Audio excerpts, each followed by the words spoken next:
अस्सलाम वालेकुम, good morning, सुबह सवेरे पाकिस्तान। और मुझे आज आते ही जब मैंने बहुत सारी चीज़ें देखी सुबह सवेरे पाकिस्तान से रिलेटेड, तो मुझे एक बहुत ही पुराना PTV के दौर का एक ऐसा शो याद आ गया जिसमें जब मैं अब बात जो करने वाली हूँ ख्वाबों से रिलेटेड, तो उनकी बड़ी मशहूर टैगलाइन थी तारिक अजीज़ साहब की, ख्वाबों से मुतालिक। तो वो बड़े शौक़ से हम लोग देखते थे उनका शो जब भी आता था।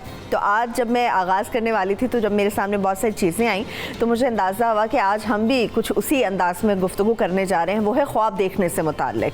और ख्वाब, बहुत सारे लोग हैं जो समझते हैं कि शायद हम सो जाते हैं तो ख्वाब जो हम देखते हैं वही ख्वाब होते हैं, मगर ज़िंदगी में कामयाबी के लिए कहते हैं कि आपके जागती आंखों से ख्वाब देखना बड़ा ज़रूरी होता है। कुछ लोग कहते हैं कि ये पागल है, जागती हुई आंखों से ख्वाब देखता है, ऐसे दिन में ख्वाब देखता है। ख्वाब ज़रूर देखने चाहिए, उनको पूरा करने के लिए लगन इंसान ऑटोमेटिकली अपने अंदर पैदा कर लेता है, मगर ये होता है कि उस लगन के लिए आप जितनी मेहनत करते हैं, उस ख्वाब की ताबीर के लिए आप जितनी मेहनत करते हैं और जो सोचते हैं, जो प्लान करते हैं और उसके ऊपर अमल दरामद करते हैं, तो वो ख्वाब हकीकत में बदलने लगता है। जैसे कि बहुत सारे लोग हैं जो ख्वाब देख रहे हैं, उसकी तकमील के लिए बहुत सारे काम कर रहे हैं, बट अनफॉर्चुनेटली कुछ जागती आंखों में लोग ऐसे भी ख्वाब देखते हैं जिनको देख के वाकई हंसी छूट जाती है। जिस तरह कि नरेंद्र मोदी एक इस किस्म के ख्वाब की ताबीर ढूंढने के लिए चल निकला है, जिसकी ताबीर बड़ी खौफनाक है और मुश्किल है कि वो ताबीर उसकी मुकम्मल हो सके या तकमील तक पहुंच सके, और वो है तकमील उसके खुद कश्मीर के ख्वाब से मुतालिक कि जी कश्मीर हमारा है, हम लेकर रहेंगे। तो ये नरेंद्र मोदी का जो ख्वाब जागती आंखों से भी देखने की कोशिश कर रहे हैं, कुछ चीज़ें जो होती हैं उनके ख्वाबों की ताबीर मुमकिन नहीं हो पाती। हाँ, सोचने में, बात कर देने में या ख्वाहिश कर देने में कोई गिला, कोई हर्ज नहीं होता है। हर इंसान ख्वाहिशात करता है, मगर हर ख्वाहिश की तकमील हो ऐसा भी ज़रूरी नहीं होता। तो ख्वाब देखते रहिए, मगर कुछ ख्वाब जो कि चकनाचूर हम करने वाले हैं, अभी कश्मीर से रिलेटेड है, जो देखे जा रहे हैं मोदी की जानिब से, इंडियन गवर्नमेंट की जानिब से, उस पर बात करेंगे। और बात करने के लिए अपने मौजूद मेहमानों का तारुफ मैं आपके साथ कराऊंगी, मगर आप सब जानते हैं कि मकबूजा कश्मीर के हवाले से जो कर्फ्यू की सूरत हाल है 51वें रोज़ में दाखिल हो चुकी है। भारतीय फ़ौज की बहुत भारी नफरी है जो कि अभी भी तैनात है।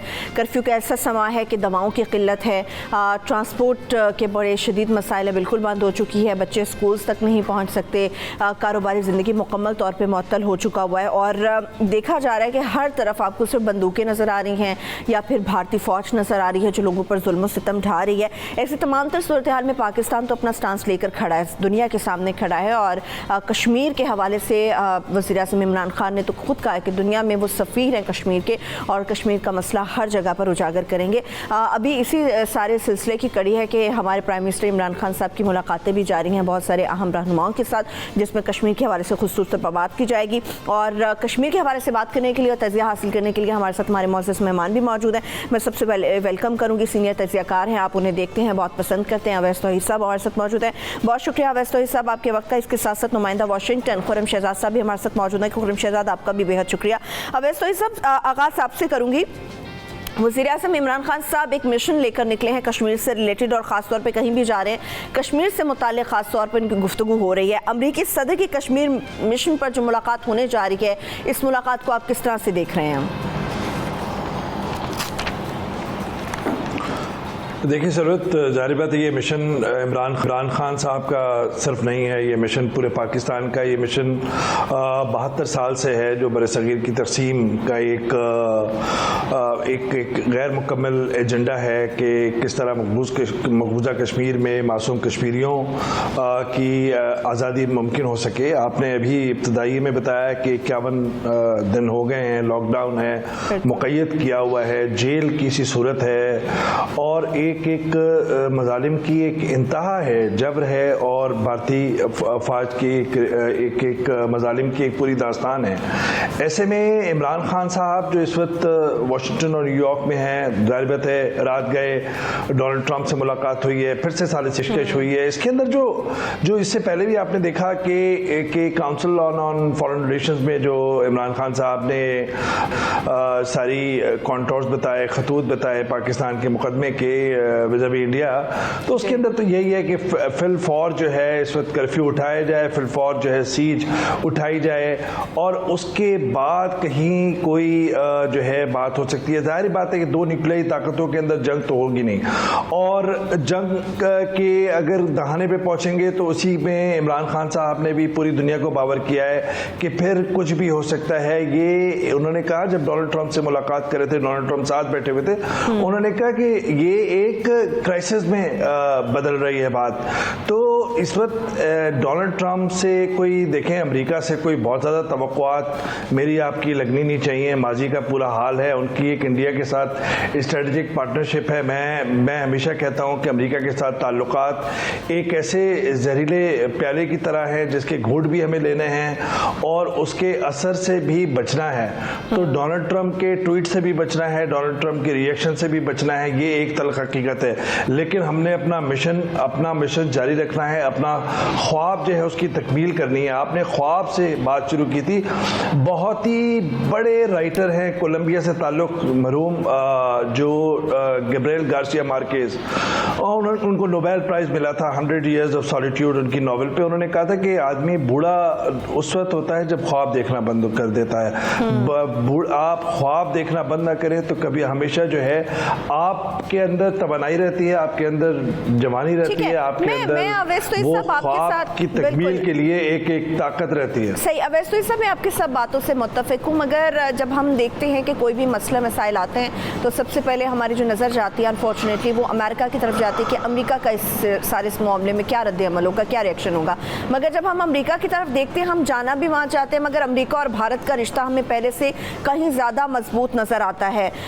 इस सारी सूरत हाल में पाकिस्तान का क्या समझते हैं कि आर्बिट्रेशन की भी बात करते हैं हम लोग, उनके पास भी हेल्प के लिए जाते हैं, मगर अनफॉर्चुनेटली हम अपना स्टांस उस तरह से बरकरार भी नहीं रख सकते जिस तरह से हम चाह रहे होते हैं। जी देखिए, ये तो एक तल्ख हकीकत है। सरवत बिल्कुल सही कह रही हैं कि अमेरिका के साथ जो हमारे ताल्लुकात हैं वो स्ट्रेटेजिक नौइयत के नहीं हैं। अमेरिका के साथ ताल्लुकात हमेशा ज़रूरत की बुनियाद पर रहे हैं। चाहे वो आप 1970 की दिहाई में जब सोवियत यूनियन ने इन्वेट किया था अफगानिस्तान, जब हमारे ताल्लुकात हुए, जब अमेरिका को ज़रूरत थी, फिर CIA और हमारे सारे यहाँ पे हेडक्वार्टर्स बन गया जिसका जिक्र इमरान खान साहब ने किया, और स्लिप ऑफ द टंग उनसे हो गई कि उन्होंने कहा अलकायदा को भी हम लोगों ने ट्रेन किया, अलकायदा बाद में बनी थी। खैर ये तो एक स्लिप ऑफ द टंग था, लेकिन वो एक पूरी तारीख उसके बाद फिर उन्होंने मुंह नहीं मोड़ा। उसके बाद आप देख लीजिए 9/11 हुआ, 9/11 की जंग में हम कूद पड़े या हमें कूदना पड़ा मजबूरन, और उसके बाद आप देख लीजिए कि क्या हुआ। फिर उसके बाद अमेरिका जो है नाराज हो गया। इस वक्त अफगान अमन अमल जो है एक ऐसा इशू है जिसमें डोनाल्ड ट्रंप और अमेरिका अपनी अफवाज का इनखला चाहती है अफगानिस्तान से, लेकिन बदकिस्मती से अफगान अमन मुआहिदा जब बिल्कुल करीब पहुंच रहा था उस पर डीरेल हो गया, और जाहिर बात है उसमें एंटी पाकिस्तान फोर्सेस भी थी और अफगानिस्तान के अंदर अशरफ गनी और उनकी लॉबी भी थी। इसी वजह से मैं समझ रहा हूं कि इस वक्त इमरान खान साहब जो वाशिंगटन में है वो यही बात कर रहे हैं सरवत के किसी तरीके से अफगान अमल शुरू हो, और जब अफगान अमल शुरू होगा वो हमारे लिए भी फायदे में है, और अमेरिका के साथ एक हमारे स्ट्रेटेजिक हमें स्पेस मिलेगी। हमारी लंबी स्ट्रेटेजिक उनके साथ पार्टनरशिप नहीं है, हमारी स्ट्रेटेजिक पार्टनरशिप चाइना के साथ है। आपने देख लिया हाउडी मोदी के अंदर वाशिंगटन में किस तरीके से एक यूफोरिया था, हिस्टीरिया था। 4 मिलियन जो भारतीय निजात के अमेरिकन हैं उनको तश्तरी पे रख के वो डोनाल्ड ट्रंप को पेश करना चाह रहे थे नरेंद्र मोदी, क्योंकि आपको पता है कि उन 4 मिलियन में से 75 से 80% लोगों ने डोनाल्ड ट्रंप के खिलाफ वोट दिया था। तो इस वजह से डोनाल्ड ट्रंप अगले साल इंतखाबात है तो तिजारत चाइना के खिलाफ भारत को सपोर्ट करना एक अलग स्ट्रेटजी हो, लेकिन साथ साथ में ये बड़ा उनके साथ मसला है।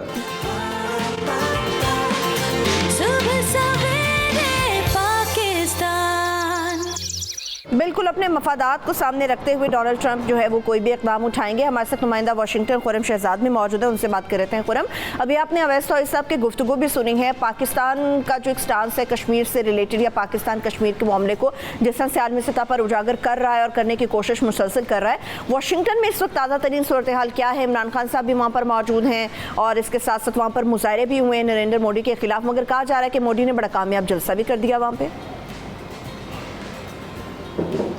जी, यहाँ पे जो इस वक्त माहौल बना हुआ है, पाकिस्तान की जो अक़वाम मुत्तहिदा और उससे मुतल्लिका जितने भी इदारे हैं वहाँ पे वो कश्मीर से मुतल्लिका जो इस वक्त मुहिम चल रही है बहुत कामयाब जा रही है। अगरचे उसने जो जलसा किया उसके अंदर ऑब्वियसली जो प्रेसिडेंट ट्रंप की तरफ से जो सपोर्ट थी और जो जैसे इन्होंने जिक्र किया कि स्ट्रेटेजिक पार्टनरशिप है दो कंट्रीज के दरमियान, तो उस सपोर्ट को ऐसे आपने देखा कि जो गवर्नमेंट मशीनरीज हैं उन्होंने भी एक अहम किरदार अदा किया उस जलसे को कामयाब बनाने के लिए। तो वो एक सेपरेट इशू है, लेकिन पाकिस्तान की तरफ से इमरान खान की तरफ से जो अक़वाम मुत्तहिदा के जो प्रीमियर आए हुए हैं उनके साथ हर सतह के ऊपर कश्मीर के मामले को आगे लेके आना। तो पाकिस्तान ने अभी तक 3 किस्म के अपने एजेंडा सामने रखे, एक कश्मीर का मामला, दूसरा ट्रेड का मामला और तीसरा तालिबान और खिते के अंदर जो स्टेबिलिटी है इसके अंदर पाकिस्तान का जो किरदार है इसके ऊपर पाकिस्तान ने बात किया। लेकिन इसको मिशन कश्मीर का नाम दिया गया है। कश्मीर के मामले को हर जगह पे हाईलाइट किया गया, जैसे प्रेसिडेंट ट्रंप के साथ मुलाकात हुई है, फ्रेंच प्रीमियर के साथ मुलाकात हुई है, ब्रिटिश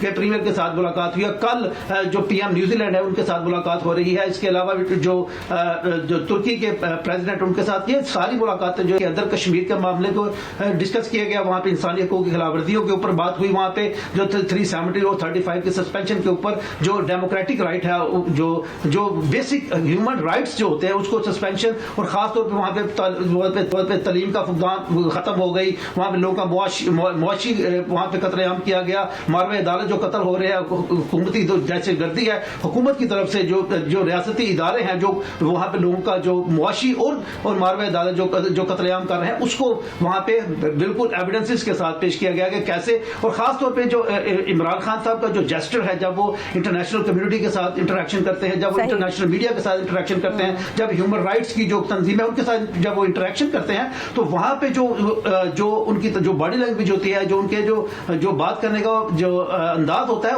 वो ऐसा एक सॉलिड मैसेज प्रोड्यूस करता है कि जो बरतानवी वजीर आजम है उनका ये कहना था मुझे अब शदीद तशवीश हो रही है कि 70-80 लाख जो लोग हैं वो अबैंडन हो गए हैं इस तरह की दुनिया में कि जहां पे आदमी सतह पर जो दुनिया का ज़मीर है उसको झंझोड़ने की कोशिश तो प्राइम मिनिस्टर इमरान खान साहब बहुत शिद्दत से कर रहे हैं और बहुत जोर लगाया हुआ है उन्होंने कि किसी तरह से कश्मीर के मामले को हल किया जाए जल्द से जल्द। मगर मुझे खुरम ये भी बताइएगा कि आज कौन कौन सी मुलाकातें मुतवक्के हैं और कौन कौन से ऐसे रहनुमा हैं जिनसे मुलाकातें हो चुकी हुई हैं, और क्या इन मुलाकातों का कुछ समर भी हमें नजर आएगा? जी, अगर आज की बात करते हैं, आप ट्यूसडे की बात करते हैं, तो वेरी फर्स्ट जो इंगेजमेंट है पीएम इमरान खान की, वो जो ओपनिंग डिबेट है, जो G1GA की जो ओपनिंग डिबेट है, टुडे द फर्स्ट डे, तो वहां पे वो ओपनिंग डिबेट में हिस्सा लेंगे। उसके अलावा जो इथोपियन प्रेसिडेंट है उनके साथ मुलाकात है, पीएम जो न्यूजीलैंड के पीएम है उनके साथ भी आज ही मुलाकात है, प्रेसिडेंट इजिप्शियन प्रेसिडेंट जो है उनका इजिप्शियन पीएम जो है उनके साथ भी आज ही मुलाकात है। इसके अलावा जो लंच दिया गया सेक्रेटरी जनरल की तरफ वो भी आज ही हो रहा है, और इमरान खान ने आज डिनर होस्ट किया हुआ है, OIC का जो contact for Jammu and Kashmir उनको इनवाइट किया हुआ है लंचन पे, और आज ही प्रेसिडेंट ट्रंप ने भी प्राइम मिनिस्टर इमरान खान को एक डिनर पे इनवाइट किया हुआ है। ये तो आज की एंगेजमेंट है, लेकिन इस सारी एंगेजमेंट ठीक है, होपफुली ये मुलाकातें कोई ना कोई समझ लेकर आएंगे। बिल्कुल ठीक है। अच्छा, मुझे अवैस तो ये सब लास्टली आप ये बताइएगा कि जो मुलाकातें चल रही हैं क्या वाकई इनका कोई फ़ायदा भी हो सकेगा, और इसके साथ साथ पाकिस्तान जिस तरह से कोशिशें कर रहा है, मगर आप जिस तरह से हम देखते हैं कि हम सिफारती सतह पर उस सतह तक मजबूत नहीं है, भारत के चेहरे को, मकरू चेहरे को बेनकाब करने के लिए पाकिस्तान को मज़ीद कौन से ऐसे इक़दाम हैं जो जल्द अज जल्द करने होंगे? ये बिल्कुल सरवत, मैं समझता हूँ कि जो हर एक मुलाकात बहुत अहम है, क्योंकि इस सारे मामले के बाद 5 अगस्त के बाद जो इक़दाम किए नरेंद्र मोदी ने और उनकी बीजेपी ने और उनके हिंदुत्व प्रचार की वजह से कि वो मुसल्लत करना चाह रहे हैं मकबूजा कश्मीर में और पूरे इंडिया के अंदर, उसके बाद उनका चेहरा तो बेनकाब हुआ, चाहे वो इंटरनेशनल मीडिया के थ्रू हुआ, चाहे वो UN सिक्योरिटी काउंसिल में डिस्कस हुआ, चाहे वो UN ह्यूमन राइट्स काउंसिल के अंदर डिस्कस हुआ। तो ये हर मुलाकात बहुत अहम है, लेकिन जो सबसे अहम मुलाकात है सरवत वो ये है हसन रूहानी साहब से ईरान की, क्योंकि आपने देखा कि वजीर खारजा शाह महमूद कुरैशी साहब ने कहा कि ईरान के साथ सालिसी के लिए उन्होंने एक मैंडेट दिया है डोनाल्ड ट्रंप ने। ये एक बड़ी अहमियत का हामिल है, क्योंकि अफगानिस्तान भी इंडिया भी ईरान ने खुला मकबूजा कश्मीर के ऊपर इंडिया को टेक ऑन किया था, इंडिया के खिलाफ स्टेटमेंट दिया था, चाहे उनके इमाम खुमैनी साहब हो, चाहे वो हसन रूहानी साहब हो। सही। तो इस खित्ते के अमन के लिए और हमारी फॉरेन पॉलिसी के तवाजुन के लिए सऊदी अरब ईरान के माबैन ये अगर सालिसी का किरदार अदा कर देते हैं इमरान खान साहब, तो ये तारीखी मौका होगा न सिर्फ मकबूजा कश्मीर के लिए बल्कि इस खित्ते के लिए। हमारी सफारती जंग जारी है और सफारती जंग और सफारती महाज पे जब हम एग्रेसिवली बात करेंगे, हमारी अपनी कंपल्जन्स हैं, हमने अपने माशी इस्तेकाम को बरकरार रखना है, हमने अपने पाँव पे खड़ा करना है ताकि पूरी दुनिया बात सुने। लेकिन मकबूजा कश्मीर का केस जो है रोज़ ब रोज़ मजबूत हो रहा है और आप देखेगा कि आने वाले दिनों के अंदर वो ख्वाब की ताबीर होगी जिस ख्वाब की आपने इब्तिदा की थी। बहुत शुक्रिया, बहुत शुक्रिया, बिल्कुल बहुत शुक्रिया आपका वैस तोईद साहब, थैंक यू सो मच, आपने अपना कीमती वक्त दिया। खुरम शहजाद भी नुमाइंदा वाशिंगटन हमारे साथ मौजूद, आपके भी वक्त का बेहद शुक्रिया। और इंशाअल्लाह ताला कश्मीर का केस जिस तरह से मजबूत तर होता जा रहा है और इंशाअल्लाह ताला कश्मीरी भी आज़ादी की इस नेमत को ज़रूर इंजॉय कर सकेंगे। ये तो वो दुनिया भर का मौसम होगा जहाँ पर दुनिया भर से रहनुमा मौजूद हैं, सर जोड़े बैठे हैं और मुख्तलिफ मसाइल के हल की तलाश की कोशिश कर रहे हैं, गुफ्तगू चल रही है, मुलाकातें हो रही है। मगर कुछ बात हो जाए उस मौसम की जो कि पूरी कौम यहाँ पर पाकिस्तान के अंदर फेस कर रही है कि किस तरह से मौसम अपने तेवर बदलेगा, किस तरह से मौसम अच्छा होता हुआ हमें नजर आएगा, या मौसम के अंदर जो हिद्दत है या गर्मी है या हब्स की जो कैफियत है वो कितने दिनों के बाद अपना दम तोड़ देगी। तो अभी मैं मौसम आपके साथ ताज़ा तरीन सूरत हाल जो है वो शेयर कर लेती हूँ। सबसे पहले लाहौर का मौसम आपको बता देते हैं। लाहौर में कम से कम दर्जा हरारत तो 26 रहेगा और ज़्यादा से ज़्यादा 35 डिग्री सेंटीग्रेड तक जाने का इम्कान है। दिन भर मौसम गर्म रहेगा मगर शाम में हवाएं चलने की तवक्कुआत है।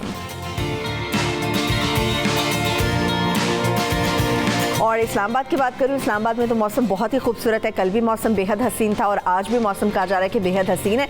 इस्लामाबाद के अंदर जो कम से कम दर्जा हरारत है वो तो 24 है और मैक्सिमम 32 डिग्री सेंटीग्रेड तक जाने का इम्कान है। दिन भर मौसम अच्छा रहेगा और शाम में कुछ ज़्यादा अच्छा देखने को मिलेगा। और अनफॉर्चुनेटली कराची में आज सारा दिन हमें गर्मी देखने को मिलेगी क्योंकि कराची के अंदर जो कम से कम दर्जा हरारत है वो तो 28 है मगर जो ज़्यादा से ज़्यादा है वो 34 डिग्री तक रिकॉर्ड किया गया है। और जो पिशावर फूलों के शहर की सूरत हाल है यहाँ पर भी मौसम दरमियाना रहेगा, मिलता जुलता मौसम देखने में मिलेगा। पिशावर में कम से कम दर्जा हरारत तो 25 रहेगा और ज़्यादा से ज़्यादा 35 डिग्री सेंटीग्रेड तक जाने का इम्कान है।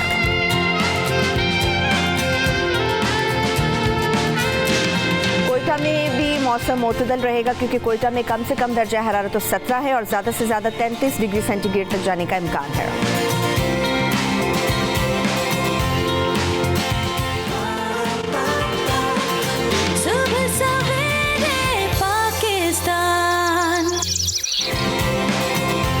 वैसे तो सबसे पाकिस्तान का हर टॉपिक ही मुनफरिद होता है मगर इसके साथ साथ जिस तरह से आज मैंने अपने इंट्रोडक्शन में ख्वाबों से रिलेटेड बात की है तो आप लोग जल्दी से तैयार हो जाइए क्योंकि बहुत सारे लोग हैं जो अपने ख्वाबों की ताबीर जानना चाह रहे हैं कि हमने जो ख्वाब देखा उसकी ताबीर क्या है। और इसके साथ साथ बड़े उल्टे सीधे ख्वाब आ रहे होते हैं। कहा जाता है कि पेट भर के सो जाया जाए तो अजीबोगरीब सा ख्वाब आता है, लेकिन कभी कभी कहा जाता है कि जी कोई इशारा होता है जो ख्वाब की शक्ल में आपके सामने आता है।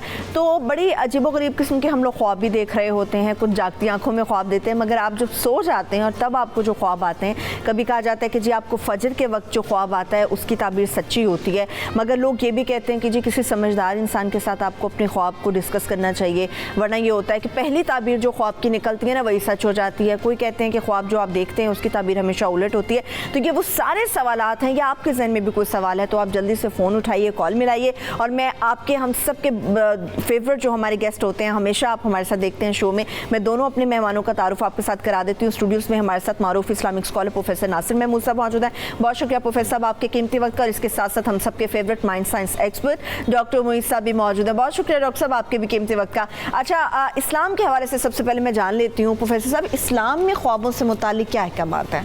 क्या आपको ख्वाब आते हैं? क्या वो इशारा होते हैं? ख्वाब क्यों आते हैं आपको? बिस्मिल्लाहिर्रहमानिर्रहीम। दरअसल ख्वाब एक हकीकत है, इसका इनकार मुमकिन नहीं है। कुरान मजीद में इसके तज़किरे हैं। सूरा यूसुफ में कोई 3 से 4 ख्वाब हैं। सैयदना यूसुफ अलैहिस्सलाम के अपने ख्वाब का ज़िक्र है, फिर सैयदना यूसुफ अलैहिस्सलाम के साथ उनके कैद खाने के साथियों के ख्वाब। 2 बंदों ने ख्वाब देखा, उन दोनों को जवाब दिया। फिर उस बादशाह का ख्वाब ज़िक्र है जिसने देखा कि 7 मोटी गायें और 7 पतली गायें उनको खा रही हैं और खुश्क बालियाँ और अच्छा। और उसके बाद हज़रत इब्राहीम अलैहिस्सलाम का ख्वाब जिसकी बुनियाद पर उन्होंने अपने बेटे सैयदना इस्माईल अलैहिस्सलाम की कुर्बानी का इरादा कर लिया। उन्होंने कहा या बुनैया इन्नी अरा फिल मनाम अन्नी अज़बहुका। अच्छा, और एक ख्वाब ख़ुद हमारे रसूलुल्लाह सल्लल्लाहु अलैहि वसल्लम के ख्वाब का भी जिक्र कुरान मजीद की सूरह अल-फतह में आया है। अल्लाह ताला ने इरशाद फरमाया लक़द सदक़ल्लाहु रसूलहु रुया बिलहक़ लतदखुलुन्नल मस्जिदल हराम इंशाअल्लाहु आमिनीन मुहल्लिक़ीन रऊसकुम व मुक़स्सिरीन ला तख़ाफ़ून के मस्जिद हराम में दाखिल होने का ख्वाब रसूलुल्लाह सल्लल्लाहु अलैहि वसल्लम ने देखा, जिसे अल्लाह ने सच्चा किया। फिर सहाबा कराम 9 हिजरी को उन्होंने उम्रा भी किया, आका अलैहिस्सलाम ने भी हज फरमाया, तो वो ख्वाब सच्चा हुआ। इस तरह ख्वाब का इनकार तो मुमकिन नहीं है। अहादीस में भी रुया के बाब में बहुत ज़िक्र है, अहादीस का भी, लेकिन क्या हर ख्वाब काबिल ताबीर होता है? क्या हर ख्वाब के पीछे कोई ना कोई ताबीर होती है? क्या हर ख्वाब का कोई ना कोई असर होता है? ये चीज़ें हैं जो सोचने वाली हैं। पहली चीज़ ये कि ख्वाब का इनकार नहीं, लेकिन कौन से ख्वाब? अब ख्वाब भी कई किस्म के हैं। बाज़ औक़ात मैदे की ख़राबी की वजह से ख्वाब आते हैं। हाँ, कहते हैं आप ओवर ईटिंग करके सो जाएं तो अजीब सा ख्वाब आ जाता है। उनको अदगास व अहलाम का है कुरान पाक ने, बेरब्त ख्वाब, कभी क्या उसमें कुछ होता नहीं, भी कहीं पे भी रब्त नहीं है। कभी इंसान के अपने ही ख्यालात उसके ख्वाब में आ जाते हैं। अब ये ख्वाब होता क्या है, अगर इंसान समझे ना, नींद क्या है? जब इंसान के ज़ाहिरी हवास पर इदराक, ज़ाहिरी हवास अपना इदराक बंद कर दें, वो सूरत मदोशी नींद या मौत की होती है कि ज़ाहिरी हवास अपना काम छोड़ते हैं। इंसान के कल्ब पर अल्लाह की तरफ से अच्छा ख्वाब, और शैतान भी बाज़ औक़ात शरारत करता है बुरा ख्वाब, जो इंसान के दिल पर इदराकात आते हैं, इंसान उनको महसूस करता है, और बाज़ औक़ात तो ऐसे देख रहा होता है जैसे वाकई जागते में देख रहा है। अच्छा, अब उन ख्वाबों की ताबीर लाजमी हो जाए या ना हो जाए, इस बाब में भी एक बड़ी प्यारी मिसाल है कि जैसे बारिश के लिए हमेशा एक निशानी है कि बादल होंगे, बादल हों तो बारिश होती है, और बाज़ औक़ात बादल बहुत गहरे आते हैं, बारिश नहीं होती। ऐसे बहुत ज़बरदस्त ख्वाब आता है, लगता है कि हकीकत है, लेकिन कोई उसकी ताबीर नहीं होती। चलिए, ताबीर की आपने बात की तो डॉक्टर साहब की तरफ चलते हैं। डॉक्टर साहब, मुझे ये बताइएगा कि ख्वाब कहा जाता है कि किसी समझदार इंसान को बताएं। अगर आपने देखा है, बड़े लोग बेरब्त ख्वाब देखते हैं, बड़े लोग अपने पूरी रात में 5-6 घंटे में वो फिल्में चलती रहती है ख्वाब में। क्या वाकई आप समझते हैं कि ख्वाब किसी को बताना चाहिए या फिर किसी को नहीं बताना चाहिए, क्योंकि उसकी ताबीर कहते हैं जो पहले निकल आए वही सच हो जाती है? अच्छा, बिस्मिल्लाह, पहले तो डिफ़ाइन कर दूं कि ख्वाब है क्या। हाँ। फिर मैं आपकी बात का जवाब दूं। सही। हमारे जहन के 2 हिस्से हैं, शऊर और तहते शऊर। जब हमारे 5 हवास से हम काम लेते हैं, हवास खमसा से, तो शऊर काम करता नहीं, शऊरी माइंड काम करता है। रात को जब हम सो जाते हैं तो ज़ाहिर दिन में हमने जो कुछ देखा, जो कुछ सुना, जो कुछ छुआ, जो कुछ चखा और जो कुछ सूंघा, ये तमाम की तमाम मालूमात हमारे ब्रेन के अंदर होती है। ये ज़ाया नहीं होती, कभी भी हमेशा रहती है जब तक ब्रेन डैमेज ना हो जाए। जब हम नींद में चले जाते हैं तो नींद एक आलम है। कायनात के अंदर अल्लाह ने बड़े आलम पैदा किए हैं। इंसानी ज़िंदगी में, उसकी अपनी ज़िंदगी में कई आलम है, और उसकी ज़ात के हवाले से जो मादी वजूद है तो मादे के भी कई आलम है। जब आप नींद में चले जाते हैं तो नींद एक आलम है, उस आलम में एक और आलम में जाते हैं जिसे हम ख्वाब कहते हैं। अच्छा, ख्वाब में क्या होता है? देखिए, आपने नोटिस किया होगा ख्वाब में कि जो आपका माशरा है, जो आपका अकीदा है, जो आपकी सकाफ़त है, जो आपकी तहजीब है, ख्वाब उसी तरह आपको नज़र आएंगे। मिसाल के तौर पर हिंदू के ख्वाब में अगर सांप नज़र आए तो वो उसके लिए देवता है, और किसी मुसलमान के ख्वाब में सांप नज़र आए तो वो समझ आए कि जी कोई दुश्मन है या कोई मसला होने वाला है। तो सांप जो है वो एक सिंबल है, किसी के लिए देवता का, किसी के लिए दुश्मन का। इसकी वजह क्या है? जब हम सो जाते हैं तो हवास हमारे बंद हो जाते हैं। तो अब जो सबकॉन्शियस माइंड तहते शऊर है, तहते शऊर की जो लैंग्वेज है, जो उसकी लिंग्विस्टिक्स हैं, वो सिंबल्स हैं, यानी वो वर्ड्स में काम नहीं करता, वो सिंबल्स में काम करता है। तो जो आपके जहन में सिंबल है कि बुरे चीज़ का, अच्छी चीज़ का, मिसाल के तौर पर बादल एक सिंबल है, पानी एक सिंबल है, समंदर एक सिंबल है, फल एक सिंबल है, दरख्त एक सिंबल है, लहलाता खेत एक सिंबल है। तो सब कॉन्शियस आपको सिंबल के तौर पर, सिंबल के जरिए आपको कुछ दिखाता है। अब देखना ये कि क्या ख्वाब जो हम देखते हैं तो आंखें तो बंद होती है, तो कैसे देखते हैं? अजीब, कभी आपने सोचा? खुली आंख से हम जब देखते हैं, मगर ख्वाब हम कैसे देखते हैं? आंखें बंद होती है। अच्छा, ख्वाब रंगीन भी होते हैं, ख्वाब ब्लैक एंड व्हाइट भी होते हैं। ऐसा ही है। तो अब इसलिए देखते हैं कि आपका ब्रेन इमेज में काम करता है, लफ्जों में काम नहीं करता। यानी जब हम कोई चीज सोचते हैं तो हमारा ब्रेन जो है वो तस्वीरें बनाता है। तो यही तस्वीरें रात को जो हमें नजर आती है उसे हम ख्वाब कहते हैं। अच्छा, स्लीप के 3 साइकिल्स होते हैं। एक बहुत ही डीप स्लीप होती है, एक रैम स्लीप होती है, एक नॉन रैम स्लीप होती है। जो रैम स्लीप होती है उसे कहते हैं रैपिड आई मूवमेंट। ख्वाब में हमारी आंखें जो है वो मूवमेंट करती है। वजह यह कि हमारे लिए वो हकीकत होती है। यानी ख्वाब में हमें पता नहीं कि हम ख्वाब देख रहे हैं, हम उसे हकीकत समझते हैं। सही। तो जब हम हकीकत उसको समझते हैं तो हमारे 5 साइकिल्स होते हैं, 90 मिनट का एक साइकिल होता है। यानी रोज रात कम से कम 3, 4, 5 मरतबा 90 मिनट के लिए हम सिर्फ ख्वाब देखते हैं। और जब सुबह उठते हैं तो जो आखिरी ख्वाब हमें याद होता है वो आता है, बाकी ख्वाब हम भूल चुके होते हैं। इसीलिए आमतौर पे कहा जाता है कि उठते वक्त जो ख्वाब होता है वो सच्चा होता है। मुमकिन है सच्चा भी हो, कई दफ़ा साबित हुआ है कि सच्चा हुआ है, लेकिन वो याद इसलिए रहता है कि वो आखिरी ख्वाब है। अब आपकी ये बात कि हम ख्वाब बताएं या ना बताएं, इसकी ताबीर मालूम करें कि ना करें, इस वक्त मगरिब में ख्वाब बाकायदा लेबॉरेटरी में चेक हो रहा है। ठीक है। यानी लोगों को लेबॉरेटरी में लिटा के सुला के ख्वाब को चेक किया जाता है कि ख्वाब आता क्यों। तो ख्वाब आने की कई वजह है। जिस्म में पानी की कमी, ख्वाब में केले नजर आएंगे। आपके जिस्म में कोई बीमारी हो, ख्वाब के जरिए नजर आएगी। अगर जिंदगी में कोई जिद्दोजहद है, कोई कश्मकश है, कोई कोशिश कर रहे हैं, काविश कर रहे हैं, तो ख्वाब की शक्ल में अजीब व गरीब चीजें नजर आएंगी।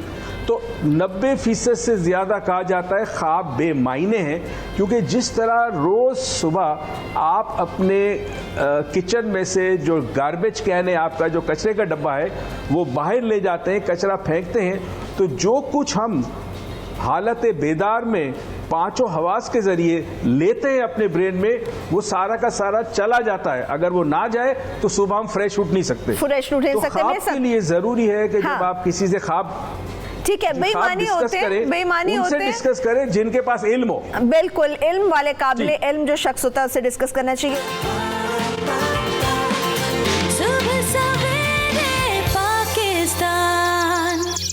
उस्मा हमारे से कॉलर मौजूद है, उनसे बात करते हैं। जी उस्मा, क्या जानना चाहेंगी? जी उस्मा, बात कीजिए। वालेकुम अस्सलाम। अल्हम्दुलिल्लाह। मैम पहले तो मैं सर मोइस को मुबारकबाद दूंगी कि मुझे ये बहुत पसंद है, इसलिए कि इनकी जो बातें हैं मुझे बहुत पसंद है और मैं इनसे डायरेक्टली मिलना चाहती हूँ। मैं कराची से बात कर रही हूँ। और दूसरी अहम बात ये कि सर से ये मालूम कीजिएगा कि अब तक जो मेरे इल्म के मुताबिक है कि ये कहा जाता है कि 10 बजे से लेकर और मगरिब से पहले पहले तक आप ख्वाब बता सकते हो, किसी ऐसे को बताएं जो कि आपके बहुत करीब हो, ठीक है। लेकिन कुछ आजकल जो कुछ टेलीविजन चैनल हैं उन पे जो प्रोग्राम आ रहे हैं मगरिब के बाद आ रहे हैं, तो सर से इस बात पे मैं थोड़ा सा इख्तिलाफ ये करूँगी। अब तक जो मेरे सुनने में आया है कि ख्वाबों की हकीकत है, जिसके हवाले से हज़रत यूसुफ अलैहिस्सलाम को भी बताया गया। तो सर मुझे चलिए हम ये पूछ लेते हैं। उस्मा, थैंक यू सो मच, आपने हमें कॉल किया। मिसेस असद मेरे साथ मौजूद, उनसे बात करते हैं। जी मिसेस असद, बात कीजिए। वालेकुम अस्सलाम। डॉक्टर साहब से अपने काफी तकलीफ पूछी है। जी जी। काफी अच्छे से मुझे ना ख्वाब में बेरब्त चीजें नजर आती हैं, अजनबी लोग मिलते हैं, कभी मर्द कभी औरतें, तो मैं बहुत परेशान होती हूँ। मैं किसी को भी नहीं जानती, पूरी पूरी रात उन लोगों के साथ चलती रहती। अच्छा। जब मुझे किसी ने बताया कि ये आप बीमारी का शिकार होने वाली है, तो मैं साइकोलॉजिकली था इसमें बहुत ज़्यादा डिस्टर्ब हूँ मैं। नहीं, आप परेशान ना हो मिसेस असद, परेशान ना हो, आपके ख्वाब का जवाब ले लेते हैं। थैंक यू सो मच, आपने कॉल की। साजिदा हमारे साथ मौजूद है, उनसे बात करते हैं। साजिदा, आपका क्या ख्वाब है? अस्सलाम वालेकुम। वालेकुम अस्सलाम। मैंने आपकी तारीफ करनी है, प्रोग्राम बहुत अच्छा आपका। बहुत शुक्रिया। डॉक्टर मोइस आते हैं तो बड़ी खुशी होती है। बहुत शुक्रिया आपका। कोई ख्वाब शेयर करना चाहेंगी? डॉक्टर साहब से बात करा रहे हैं। डॉक्टर साहब आपको सुन रहे हैं, आप बस बात कीजिए, वो सुन रहे हैं। Doctor moist. जी जी, अस्सलाम वालेकुम। अस्सलाम वालेकुम। जी जी, अस्सलाम वालेकुम। जी मैं डॉक्टर साहब सियालकोट से बात कर रही हूँ। और अच्छा, आप लाहौर कब आना है? ये मेरी आईएफबी में शायद साजिदा साहिबा की आवाज़ बिल्कुल क्लियर नहीं आ रही। डॉक्टर साहब ये जान लेते हैं आपने कब आना है, लोग तो वैसे पूछना शुरू हो गए। चलिए इस पे बात कर लेते हैं। मुझे ये बताइएगा प्रोफेसर साहब, ख्वाब में अगर आप किसी हस्ती को देखते हैं, जैसे बहुत सारे लोग हैं कहते हैं कि हमने किसी मज़ार को देखा, बहुत सारे लोग कहते हैं हमने किसी मलंग को देखा, ये ख्वाब देखना कैसा होता है? अच्छा, मैं आपको बताऊं कि हम जब ख्वाब की अक़साम बयान कर रहे थे तो उनमें कुछ दो ख्वाब ऐसे हैं। एक को रसूलुल्लाह सल्लल्लाहु अलैहि वसल्लम ने रुअयल मोमिन कहा, मोमिन का ख्वाब, और आका अलैहिस्सलाम ने फरमाया नबुव्वत ख़त्म हो चुकी है, उसके 46 अज्जा में से एक जुज़ मुबशरात नेक ख्वाबें हैं।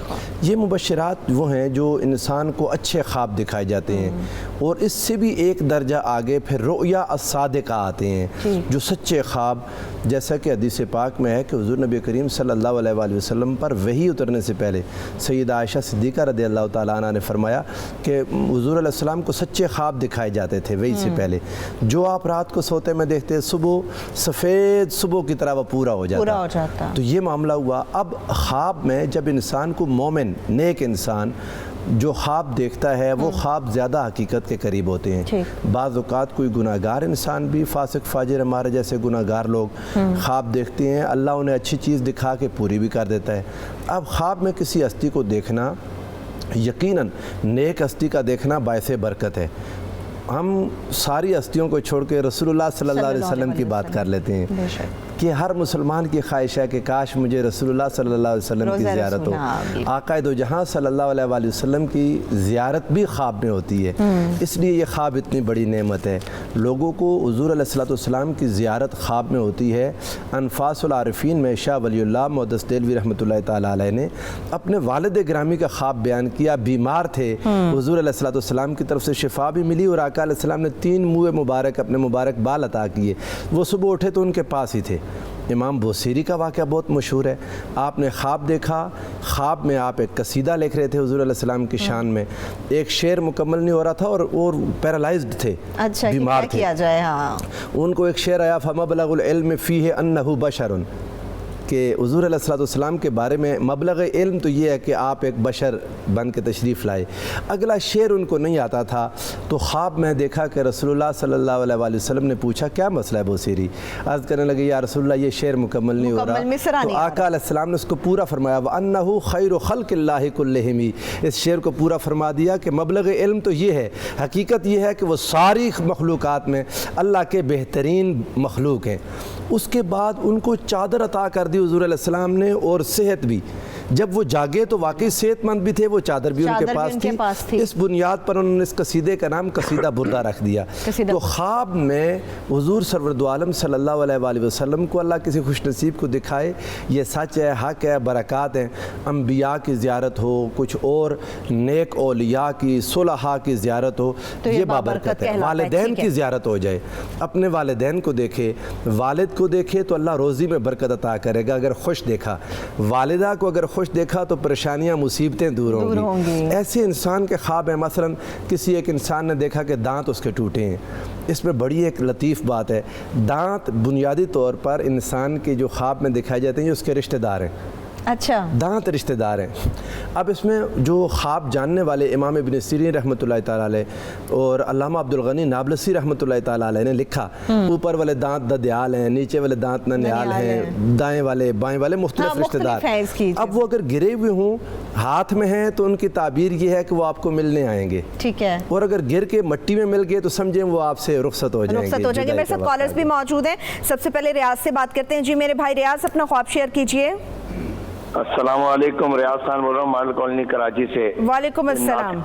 नासिर भाई से पूछूंगा कि अक्सर हम लोग ख्वाब देखते हैं, जिस तरह अभी मेरे ख्वाब देखा कि जी एक शख्स को मरा हुआ देख लिया, या फिर अपने कहते हैं रात को ख्वाब देखा ये जो बारिश का गंदियाला सा पानी होता है, ये खड़ खड़ ऐसा पानी देख लिया। तो ये और तीसरा ये कि कहते हैं कि ख्वाब किसी को बताना नहीं चाहिए, तो इनके बारे में बताएं कि इसमें क्या हकीकत है। ठीक है, थैंक यू सो मच रियाज, आपने हमें कॉल की। नवीद कॉलर हमारे साथ मौजूद हैं, उनसे बात करते हैं। जी नवीद, आप क्या शेयर करेंगे? अस्सलाम वालेकुम। वालेकुम अस्सलाम। जी मैंने ये साथ जो बैठे हुए नासिर में मौसा, मैंने इनसे बताना था कि मैंने देखा है कि मैं अल्लाह के घर के बिल्कुल सामने खड़ा हूँ। ठीक है। अल्लाह के घर के बिल्कुल सामने खड़ा हूँ और मेरे साथ मेरे 2 कोलीग हैं और उनको मैं कह रहा हूँ कि उसने मुझे उठाया, एकदम मेरी आंख खुल जाती है, सुबह फजर की अजान हो रही होती है और मेरी आंख खुल जाती है, मैं देखता हूँ कि सामने मैं अल्लाह के घर पे हूँ और उनको मैं कह रहा हूँ कि ये देखो यार, हम तो उम्रे की बैगी पे आ गए लाहौर, माशाल्लाह। वहाँ से सामने एक बंदा आता है और वो मुझे एक मिठाई खाने के लिए। ठीक है ठीक है मेरे भाई, ये पूछ लेते हैं। बहुत शुक्रिया आपने कॉल की। वजीर कॉलर हमारे साथ मौजूद हैं। चल के ठीक है, अभी डॉक्टर साहब मैं आपकी तरफ आऊँगी। 2 ख़वातीन, एक ने तो पूछा कि सुबह 10 से मगरिब तक कहते हैं कि वक्त होता है ख्वाब को बता देने का, उसके बाद नहीं शेयर करना चाहिए। और दूसरी मिसेस असद पूछ रही थी कि अजनबी लोगों से हर रोज़ वो ख्वाब में मिलती हैं, बेरब्त ख्वाब है, और कुछ लोग कहते हैं शायद आपको कोई बीमारी आने वाली है। अच्छा, मैं जवाब दूँ इसका? जी हेलो जी अच्छा, डॉक्टर। पहली चीज़ तो ये कि ख्वाब सिर्फ मुसलमान नहीं देखता। आप ख्वाब को बड़े एक लिमिटेड तनाजुल में डिस्कस कर रहे हैं। ख्वाब एक इंसानी हकीकत है। कई मैमल्स ख्वाब देखते हैं। हमने सुना है कि बिल्ली को ख्वाब में चीचड़े नजर आते हैं, बिल्कुल नजर आते हैं, बिल्ली भी ख्वाब देखती है। हाँ। तो हम थोड़ा सा इसको वाइडर पर्सपेक्टिव में बात करें कि ख्वाब हर इंसान देखता है और जानवरों में जितने मैमल्स हैं वो सारे ख्वाब देखते हैं। बिल्कुल। अब ख्वाब की अपनी एक दुनिया है, उसमें अक्सर ख्वाब बेकार होते हैं, वो आपकी जहन की सफाई करते हैं। कुछ ख्वाब ऐसे होते हैं जो मायना खेज होते हैं, जिनकी ताबीर भी हो सकती है और जिसके पीछे कोई मैसेज, कोई पैगाम है।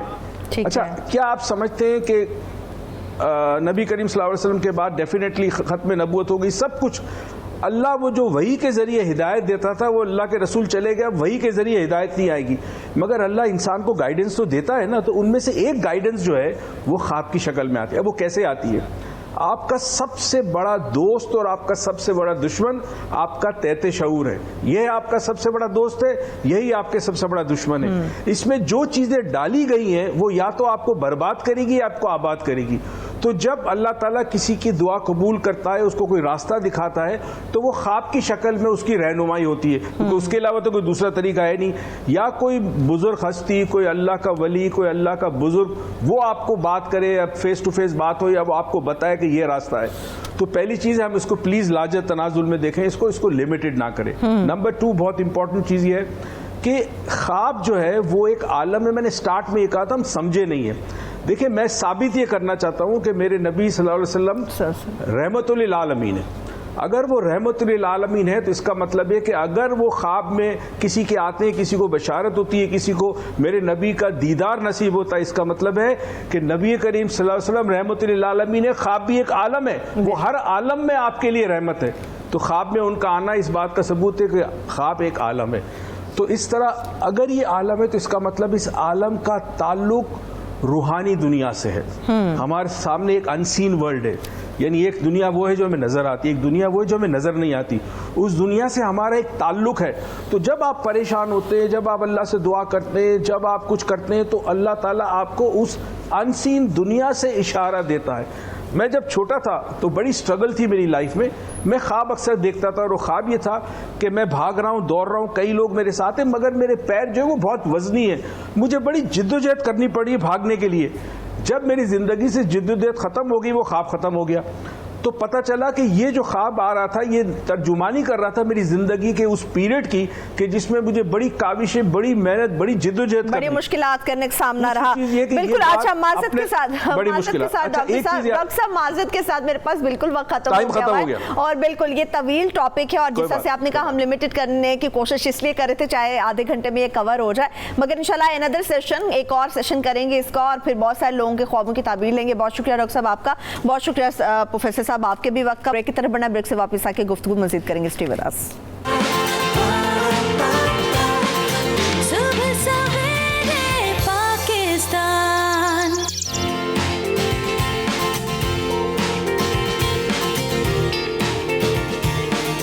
अच्छा, ये वो मामला है जो हर घर में हर बच्चे के साथ, मैं कहती हूँ बड़े लोगों के मसाइल तो और होते हैं मगर बच्चों के भी अब यही मसाइल हैं कि आप छोटा सा बच्चा देखें उसके भी आंखों के गिर्द आपको ब्लैक सर्कल यानी कि स्याह हल्के नज़र आएंगे, बिल्कुल आंख के दाएं बाएं से काली नहीं होंगी, बिल्कुल राउंड में गोल में एक सर्कल होता है काले रंग का। और ये आपको बच्चों में पहले कहा जाता था कि शायद बड़े लोग हैं वो सोते लेट हैं, शायद नींद पूरी नहीं करती, दूध का इस्तेमाल नहीं करते तो इस वजह से होते हैं। मगर अब जब बच्चों को देखते हैं तो बड़ी हैरत भी होती है और परेशानी भी होती है कि ये बच्चों की आंखों के गिर्द भी ब्लैक सर्कल्स आ जाते हैं, स्याह हल्के हो जाते हैं। इसकी वजूहात क्या होती हैं, इनको किस तरह से दूर किया जाता है? क्या ये इसलिए होता है कि आप पैनिक बहुत ज़्यादा इस्तेमाल कर रहे होते हैं, ग्लासेस आप यूज़ कर रहे होते हैं नज़र के? कई लोग कहते हैं दूध का इस्तेमाल नहीं करती, कई लोग कहते हैं कि शायद आपके अंदर ब्लड की कमी होती है जिसकी वजह से ये बहुत सारे इश्यूज पैदा होते हैं। तो बेसिक इनकी रीज़न होती क्या है, इससे बचा कैसे जा सकता है? बड़े तो मेकअप करके बच सकते हैं मगर बच्चों के लिए स्पेशली उनके जो आंखों के गिर्द स्याह हल्के होते हैं उनको किस तरह से कम किया जा सकता है या ख़त्म किया जा सकता है, इस पर बात करने के लिए हमारे साथ हमारे मेहमान भी मौजूद हैं। मैं उनका तारुफ आपके साथ करा देती हूँ। हमारे स्किन स्पेशलिस्ट डॉक्टर मुबशर मौजूद है। बहुत शुक्रिया डॉक्टर साहब आपके वक्त का। और इसके साथ साथ डर्माटोलॉजिस्ट हैं Rabia Raza Khan. Thank you so much, बहुत शुक्रिया आपका। Thank you so much Rabia, आपने भी ज्वाइन किया। अच्छा डॉक्टर मुबशर, मुझे सबसे पहले तो आप ये बताएं कि आंखों के गिर्द जो ब्लैक सर्कल्स होते क्यों हैं? देखें जी, फर्स्ट ऑफ ऑल आंखों के अराउंड जो डार्क सर्कल हैं हमने उसको कैटेगराइज करना है, क्योंकि जिस तरह आप बता रही थी कि यंग एज में, यूथ में, ओल्ड एज में, बच्चों के अंदर, तो इसके मल्टीपल फैक्टर हैं। उन फैक्टर्स को हम कैटेगोरिकली डिवाइड कर लेंगे। अब बेसिकली डार्क सर्कल हैं क्या?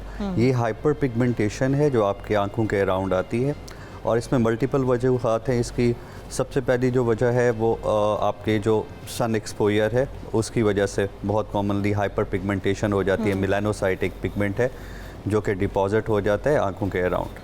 सेकेंडली आपको पता होना चाहिए कि जो आंखों की स्किन है इसके अराउंड वो बहुत डेलिकेट होती है और उसके अराउंड जो ब्लड वेसल्स होती हैं, जो कैपिलरीज होती हैं, वो बहुत ज़्यादा डेलिकेट एरिया में होती हैं। तो स्ट्रेस फैक्टर जो है वो बहुत ज़्यादा मैटर करता है, क्योंकि जब स्ट्रेस होगा तो आपकी ये जो ब्लड कैपिलरीज हैं वो उनमें से ब्लड जो है वो बर्स्ट आउट होता है। बच्चों में भी ये चीज़ बच्चों में देखें, बच्चों के अंदर अगर डाइटरी सप्लीमेंटेशन प्रॉपर नहीं हो रही, वो रिहाइड्रेट नहीं हो रहे, उनका वाटर इनटेक, यूजुअली बच्चे निगलेक्ट होते हैं। आप देखें, आप जूसेस पिला देंगे लेकिन आप अपने बच्चों को प्रॉपर वाटर इनटेक नहीं गाइड करते, इग्नोर्ड होते हैं बच्चे वो। सेकेंडली आजकल जो हमारे एजुकेशनल सिस्टम है उसमें स्ट्रेसफुल लाइफ है बच्चों की, क्योंकि उनको बहुत ज़्यादा ओवरबर्डन कर दिया गया है। We are in a competition to attain maximum number, we are generating like people who are just know how to study all the time.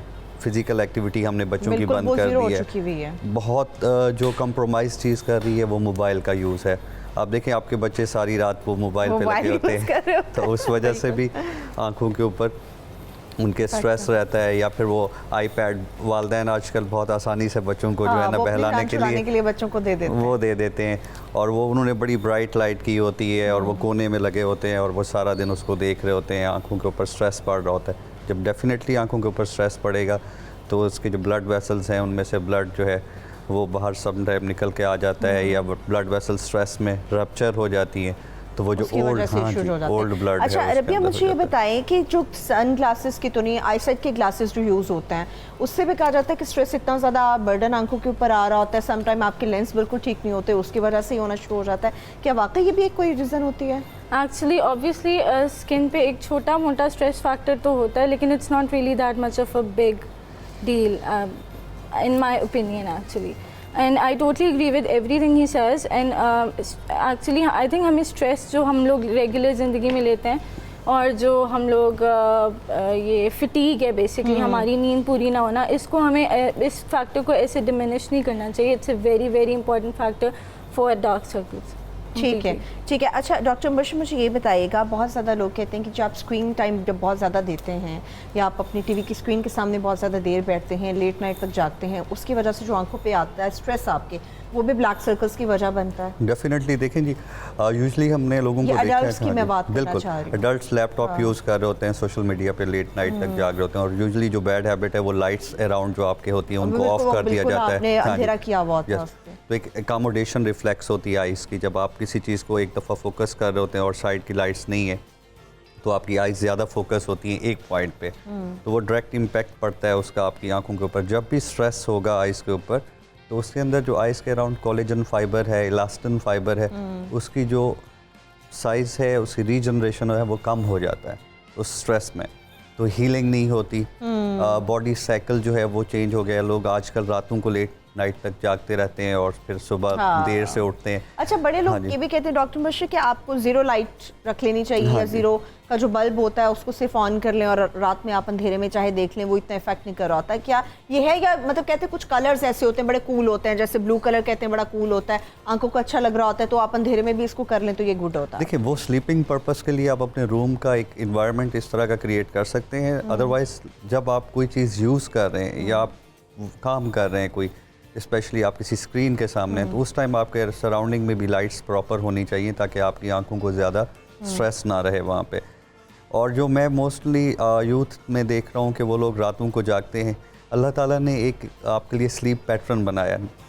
जब आप रात में सोते हैं तो आपकी ये डीप स्लीप, एक हम लोग कहते हैं, टर्म यूज़ करते हैं, वो ज़्यादा होती है और उसमें ड्रीमिंग भी होती है और उसमें इनफेक्ट रिपेयर होता है बॉडी का। आपकी बॉडी जो है वो रीहील करती है, जो दिन भर डैमेज हुआ होता है उसको वो रिपेयर कर रही होती है। तो अगर आप वो दिन में सो रहे होंगे तो वो आपका रिपेयर का जो नेचुरल फिनोमिनल एक फैक्टर है वो आपको नहीं आएगा। अच्छा, मुझे रबिया ये भी आप बताएं कि जिस तरह से एडल्ट्स की बात अभी डॉक्टर बशीर के साथ हो रही थी, हम स्क्रीन टाइम तो दे रहे होते हैं, मगर अक्सर मुझे लगता है कि लड़कों में शायद ये आदत कम होगी, ये हैबिट कम होगी, ख़वातीन में ज़्यादा होती है लेट के मोबाइल फ़ोन को इस्तेमाल करना।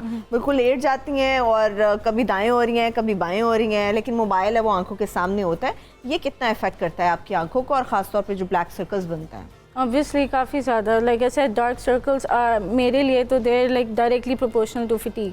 जितनी आपकी फटीग है, जितनी आपकी नींद पूरी नहीं हो रही है, आपकी डाइटरी सप्लीमेंट्स पूरे नहीं हो रहे हैं, उतने ज़्यादा डार्क सर्कल्स आपके बनते जाएंगे। एज़ फिर वो फ़ोन ऐसे रखना तो वो तो ऑब्वियस ही बात है। Everybody when we growing up everybody knows कि जितना आप करीब फ़ोन रखते हैं आपकी आँखों को भी इतना स्ट्रेस होता है, because the light is there on your head right there. इसकी वजह से काफ़ी लोग माइग्रेन्स भी सफ़र करते हैं और डार्क सर्कल्स ऑब्वियसली उस कॉन्सिक्वेंस है इस चीज़ का।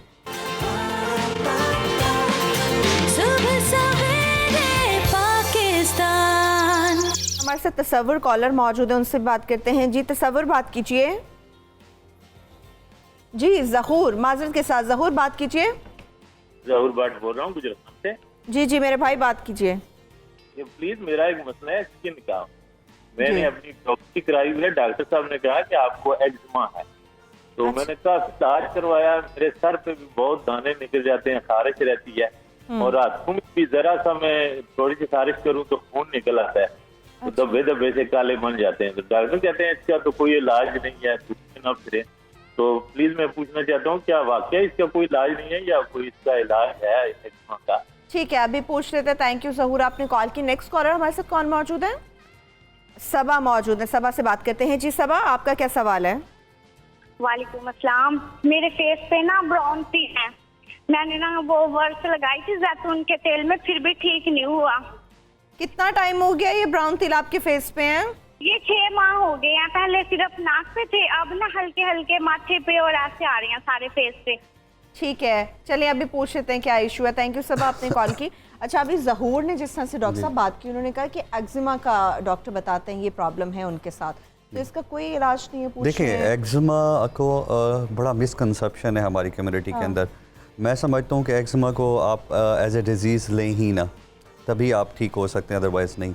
क्योंकि जिस तरह आपको डेली भूख लगती है, आपने खाना खाना ही खाना है। अब ये तो नहीं हो सकता कि आपने एक दिन खाना खाया तो 10 दिन ना खाएं। तो सिमिलरली एक्जिमा जो है वो स्किन की एक ड्राई कंडीशन है। ठीक, इस तरह के लोग जिनमें एक्जिमा होता है उनमें स्किन कंपेरेटिवली बाकी लोगों के ज़्यादा ड्राई हो जाती है। तो इस तरह के लोग अगर प्रॉपरली स्किन को मॉइस्चराइज करें, इमोलिएंट्स होते हैं, सिंपल एक घर की होम रेमेडी है कि पेट्रोलियम जेल होती है, अगर आप उसको ही सुबह शाम लगाते रहें, और कुछ सोप होते हैं जो मॉइस्चराइजिंग सोप होते हैं रादर देन जी मेडिकेटेड सोप होते हैं, वो यूज़ कर लें तो एक्जिमा कंट्रोल रहेगा, आपकी स्किन ठीक रहेगी। बट डेफिनेटली जब आप एमोलिएंट्स भी नहीं लगा रहे, आप सोप भी इस तरह के यूज़ कर रहे हैं जिसमें मॉइस्चराइज़र कम है, तो डेफिनेटली आपकी स्किन डैमेज होगी। तो एक्जिमा को एज सच आप कंट्रोल कर सकते हैं घर की बुनियाद पे भी, डॉक्टर से भी मिलके। लेकिन आप इसको अगर ये समझें कि मैं कुछ दिन, क्योंकि मोस्टली मेरे पास जो पेशेंट आते हैं वो 15 दिन 20 दिन मेडिसिन यूज़ करेंगे, अगले 10 दिन उनको रिलीफ का मिल जाता है, फिर 10 दिन के बाद 11वें दिन दोबारा से शुरू हो जाते हैं। तो उनको ये चीज़ अंडरस्टैंड कर लेनी चाहिए कि उन्होंने ये जो टॉपिकल एप्लीकेशन है मॉइस्चराइजर्स की, एमोलिएंट्स की, वो कंटिन्यू रेगुलर रखनी है अपनी। हाँ ठीक है। अच्छा सबा, मुझे आप ठीक, मैं आपकी तरफ आती हूँ डॉक्टर साहब। सबा का जो क्वेश्चन था वो कह रहे थे कि ब्राउन तिल हैं उनकी स्किन के ऊपर, पहले सिर्फ नोज एरिया पे थे, अब जरा फोरहेड पे आना शुरू हो गए हैं, तो ये क्या वजह होती है? ये ब्लड कमी होती है, ब्लड की कमी होती है? ब्लड की भी कमी, ब्लड के साथ साथ एक्चुअली ये होता है सन एक्सपोजर की वजह से, मोस्टली सन एक्सपोजर की वजह से। This is the way of your skin to protect itself, कि वो इस एक एरिया में वो डार्क बना देती है पिगमेंट। बेसिकली हमारी जो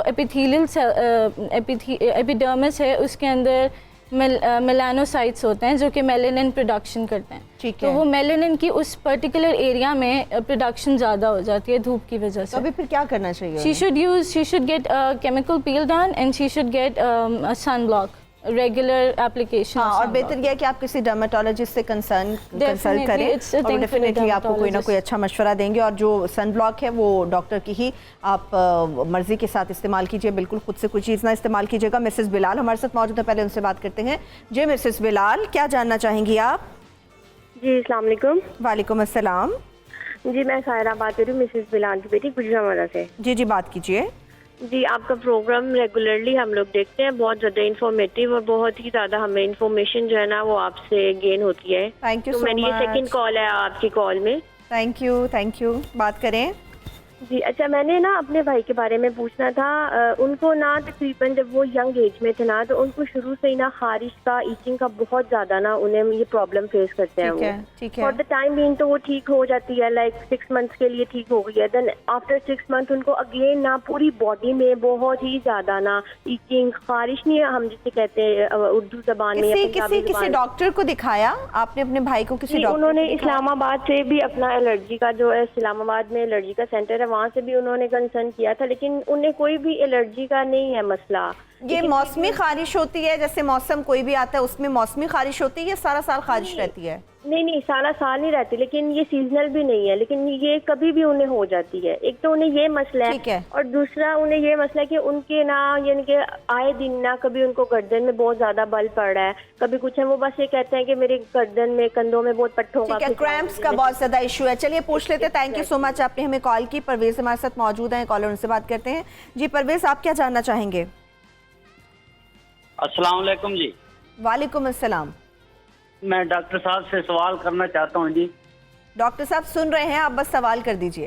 जी मैं सन 96 से वेल्डिंग का काम करता हूँ जी, और मेरी आंखों में जलन हो जाती है कभी कभी, रोजाना नहीं होती है। हालांकि मैं 8 घंटे ड्यूटी करता हूँ, वेल्डिंग का काम करता हूँ जी। ठीक है। मैंने डॉक्टर साहब को भी दिखाया है आंखें। अगर कोई बेहतर डॉक्टर साहब मशवरा देना चाहते हैं तो मैं वो एहतियात करूंगा जी।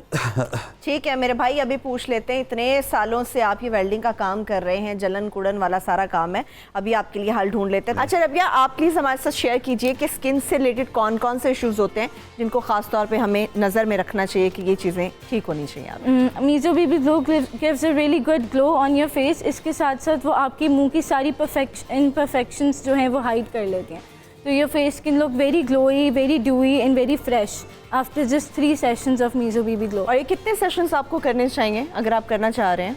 मीजो बेबी ग्लो के एक्चुअली 3 सेशंस होते हैं। हाँ वो होते हैं, वो लाजमी है, वो मतलब वो नेसेसरी है, उसके अलावा नहीं है। तो उससे पहले आपकी स्किन की क्या कंडीशन होनी चाहिए? जब आप ये काम सारे करने जाते हैं तो आपको पता हो कि जी मेरी स्किन की कंडीशन ये है, या इससे पहले मुझे एक ट्रीटमेंट लेना है, देन मुझे इस पोजीशन की तरफ जाना है। Obviously since it's micro needling, since micro needling is involve, micro needling एक प्रोसीजर है जो कि हम करते हैं for acne scars, anti ageing, stretch marks, इन सारी चीज़ों के लिए। लेकिन जब मीजो बेबी ग्लो हम करते हैं तो वो माइक्रो नीडलिंग के साथ करते हैं, तो मेक श्योर कि बस आपके फेस पे एक्ने ना हो, कोई एक्टिव एक्ने ना हो, उसके अलावा स्किन आपकी नीट होनी चाहिए। अच्छा डॉक्टर मुशी, मुझे ये बताइए, बहुत सारी खवातीन हैं स्पेशली, वो कहती हैं कि आंखों में अगर जलन हो रही है, कुछ सर्कल्स का अगर इशू है तो खीरे काट के रख लिए जाते हैं, वो कितने हेल्पफुल होते हैं? देखिए खीरे जो हैं बेसिकली वही अभी थोड़ी देर पहले हम बात कर रहे थे कि उसमें एंटीऑक्सीडेंट होते हैं बेसिकली, डेफिनेटली वो सूदिंग, हाँ जी बिल्कुल, बहुत अच्छा करती हैं, बहुत अच्छा है, आसान काम है, घर में हो जाता है। इवन कि जो ग्रीन टी होती है उसके जो टी बैग्स होते हैं वो भी उसको फ्रीज करके ठंडे करके वो भी रखे जाते हैं, तो ये हेल्पिंग है। कोई भी ऐसा फ्रूट जिसमें विटामिन सी होगा विटामिन ई होगा, तो वो अगर आइज़ के अराउंड रखेंगे तो वो प्रॉपरली उनको हेल्प करेगा, सूदिंग इफेक्ट देगा। एलोवेरा यूज़ करते हैं लोग आइज़ के अराउंड, ओके, वो भी aloe vera gel. Yes of course, वो सूदिंग इफेक्ट देता है आपकी आइज़ को। अच्छा। हाँ जी। सेकेंडली, अगर आपको रात को सोते वक्त एलोवेरा जेल आप सिर्फ सर्कल्स में रख सकते हैं, आंखों के ऊपर नहीं उसको कर सकते? नहीं, आप अप्लाई कर सकते हैं, मसाज करें आप आइज़ का, क्योंकि जहाँ जितनी अच्छी ब्लड सर्कुलेशन होगी, आपका कोलेजन फाइबर, इलास्टिक फाइबर वहाँ पे और ज़्यादा अच्छा सिंथेसिस होगा, और आपकी जो ब्लड सर्कुलेशन है वो अच्छी होगी, तो आपके सर्कल इम्प्रूव हो जाएंगे। सेकेंडली, आप ओवरऑल स्किन की बात कर रहे थे। बेसिकली जो माइक्रो नीडलिंग का कंसेप्ट है, बेसिकली हम लोग रीजनरेटिव मेडिसिन के तौर पे इसको यूज़ करते हैं। हम पेशेंट का ब्लड लेते हैं, उसमें से ग्रोथ फैक्टर्स निकालते हैं, और उसके बाद डर्मा पेन से हम लोग उसकी नीडलिंग करते हैं। स्किन की 2 सुपरफिशियल लेयर जो है डर्मस एपिडर्मिस, इसको हम रिमूव करते हैं, क्योंकि skin second most regenerative organ है आपकी बॉडी का। तो जल्दी, इसको वेम्पायर्स फेशियल भी कहा जाता है, बहुत पॉपुलर है दुनिया में। यस, लोग यंग रहते हैं क्योंकि उसमें ये होता है कि आपकी जो छोटे मोटे रिंकल्स हैं, आपकी जो स्किन डल हो रही है, रफ हो रही है, डबल टोन हो रही है, कम्प्लेक्शन आपका डल हो रहा है, या एजिंग के जो फिनोमिनल चेंजेस हो रहे हैं, उसको भी वो कवर करता है। ठीक है। अच्छा, लास्ट में कोई मैसेज अगर आप कन्वे करना चाहें? जी बिल्कुल। आपको फर्स्ट ऑफ ऑल, आप कभी भी अपने स्किन के ऊपर कोई भी प्रोसीजर लें, उससे पहले आप कंफर्म कर लें कि जिससे आप प्रोसीजर ले रहे हैं, is he so qualified to do that, get done that procedures. Because हमारे लोग आजकल कंफ्यूज हो रहे हैं कुछ चीज़ों में। डॉक्टर्स के पास जाने की बजाय वो पूछ लें कि क्या वो जो डॉक्टर है ये क्वालिफाइड फॉर दिस प्रोसीजर और नॉट। नंबर 1। नंबर 2, आप बहुत सारी मार्केट के अंदर प्रोडक्ट्स हैं जो आपके मेकअप के तौर पे यूज़ करते हैं, वो लो क्वालिटी प्रोडक्ट मिल रही होती हैं, वो आपके आइज़ के अराउंड लगाए जाते हैं। मिल रही होती है ना डॉक्टर साहब, वो सस्ती मिल रही होती है, तो सस्ते जो प्रोडक्ट्स हैं उनका इस्तेमाल जो है खुदारा बंद कर दें, वो आपके लिए सही नहीं है। आप अपनी डाइट के अंदर एंटीऑक्सीडेंट यूज़ करें, वाटर इनटेक अच्छा करें, और रात को सारी हिदायत है जिनके ऊपर आप सब लोगों ने अमल करना है। तभी स्किन से रिलेटेड चूंकि बात चल गया, ब्लैक सर्कल्स के हवाले से चल रही है, मगर ये कैसे मुमकिन है कि आपकी स्किन और खासतौर पर फेशियल से रिलेटेड किसी किस्म की कोई बात ना हो सके। एक ब्रेक की तरफ बढ़ेंगे, वापस आएंगे, इसी से मुतालिक गुफ्तगू आगे बढ़ाएंगे। Stay with us.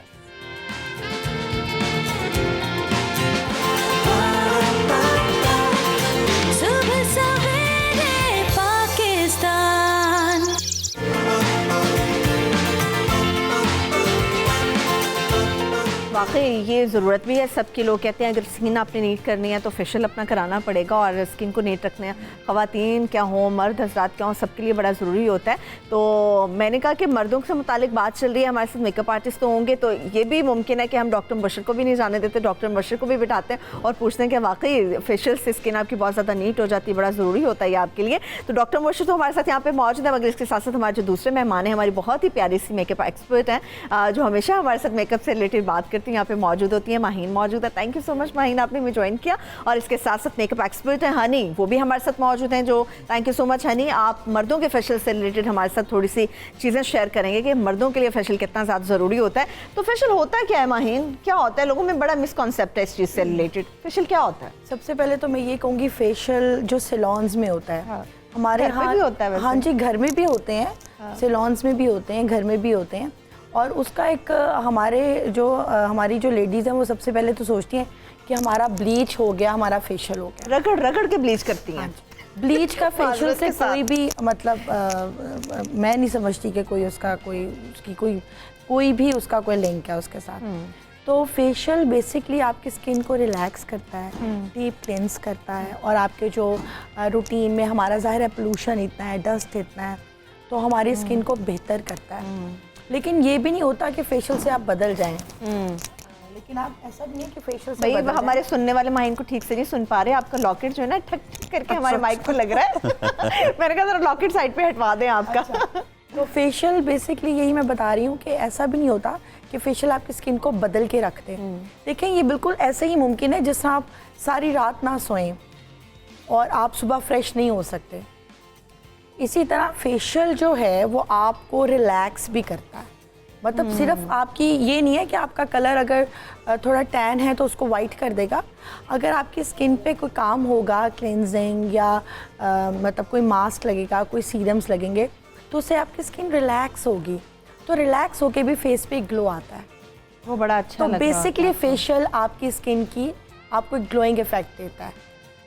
तो इसलिए आपके स्किन की नीटनेस के लिए भी बड़ा जी, जरूरी जी, है। हनी, मुझे आप बताएं कि मर्दों में कितना ज़्यादा कॉन्सेप्ट है? वैसे मुझे लगता है कि मर्दों में ज़्यादा ये चीज़ है कि स्किन नीट होनी चाहिए, फेशियल होना चाहिए। तो ये मर्द कितनी बड़ी तादाद में आपके पास आते हैं कि भाई हमारा तो फेशियल होना चाहिए? तकरीबन हमारे पास मेजोरिटी जो है वो काफ़ी फेशियल्स के लिए आती है। अच्छा। ज़्यादा हम लोग डील फेशियल्स नहीं करते हैं, क्योंकि जो लेडीज़ स्किन हैं वो तो काफ़ी सेंसिटिव होती हैं, जो जेंट्स हैं वो तो काफ़ी मतलब कि हार्ड स्किन होती है, उसको थोड़ा सा ये है।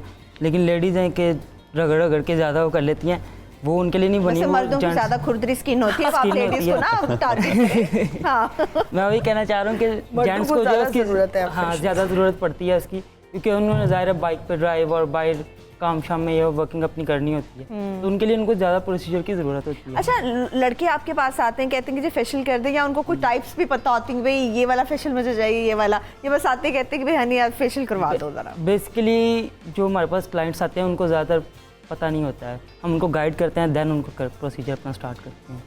सही है। तो माहीन, बहुत सारी ऐसी क्रीम्स भी हैं मार्केट के अंदर, मैं कहूँगी 2 नंबर 4 नंबर हर नंबर ही होता है, उनका बस 1 नंबर नहीं होता, 10 नंबर तक भी होगा, हाँ, बाकी सब नंबर होते जी, हैं। तो ये ख़वातीन बहुत ज़्यादा परचेज भी कर लेती हैं और घर में बैठ के फिर वो उन्होंने निकाली होती वीडियोस और रगड़ती रहती हैं। किसी के पोर्स खुल जाते हैं, बड़े बड़े मोटे मोटे पिंपल्स निकल आते हैं, स्किन उतर जाती है, ये मसले मसाइल भी तो होते हैं। जी बिल्कुल ऐसा ही है। और हमारे जो बहुत ही बड़ा इशू है कि हमारे यहाँ जो सबसे ज़्यादा मुझसे सवाल होता है, मतलब जितनी भी हमारी लेडीज़ आती हैं और जितने भी मेरे क्लाइंट्स आते हैं, कोई क्रीम लिख दें, बस कोई क्रीम लिखते हैं, क्रीम लगानी है, हर हाल में फेस पे क्रीम लगानी है। देखिए क्रीम्स, फेस वॉश, अच्छा फेशियल, मैंने पहले भी एक प्रोग्राम में कहा था, सीज़न पे बहुत सीज़न पे बहुत डिपेंड करती है।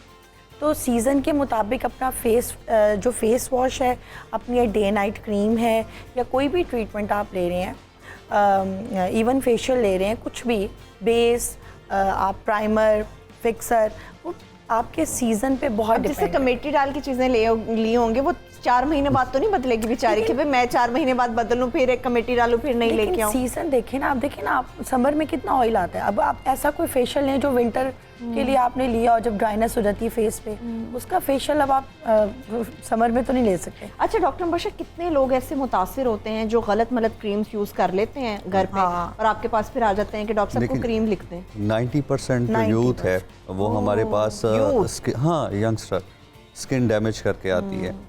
नंबर 1, बहुत सारी मार्केट के अंदर ऐसी वाइटनिंग मैजिक प्रोडक्ट के तौर पे यूज़ कराई जा रही होती हैं, रेमेडीज जिसमें स्टीरॉयड होते हैं, टॉपिकल स्टीरॉयड, वो आपकी स्किन को डैमेज करते हैं, स्किन की एट्रोफी कराते हैं, जो नीचे आपकी स्किन के सेल्स जो स्किन को रिपेयर कर रहे होते हैं, जो स्किन को बना रहे होते हैं, क्योंकि स्किन आपका एक ऐसा वाइटल ऑर्गन है जो वेयर एंड टेयर में रहता है। जैसे आपके बाल झड़ते हैं, नए आते हैं, वैसे ही स्किन उतरती है और नई आती है।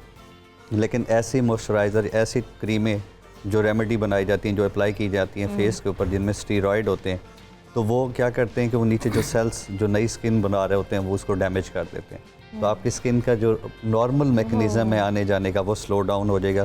तो उसके बाद आपने देखा होगा बहुत सारे लोगों के ब्राउनिश होती है, फिर ब्लैक हो जाती है, और फिर पूरा एक प्लाज्मा और पैच बना होता है। हाँ जी, तो येलो भी होना शुरू हो गई है, स्किन तो येलो भी हो रही है।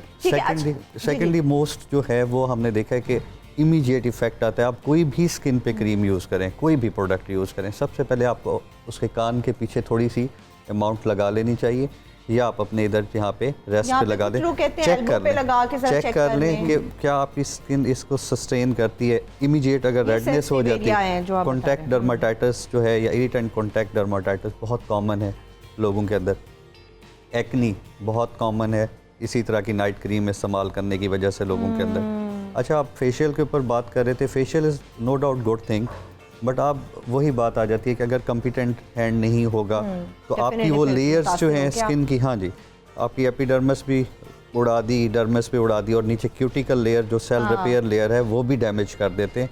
तो जब वो डैमेज हो जाती है तो इस तरह के लोगों की स्किन दोबारा रिपेयर बहुत टाइम बाद होती है, सालों साल लग जाते हैं कि वो दोबारा उनकी स्किन वापस उस तरह हो नहीं आ पाती। इसलिए आप कभी भी कोई भी अपने स्किन के ऊपर कोई भी काम कराते हैं तो आप अपने एक्सपर्ट के पास जाएं, उसको वैल्यूएबल करें।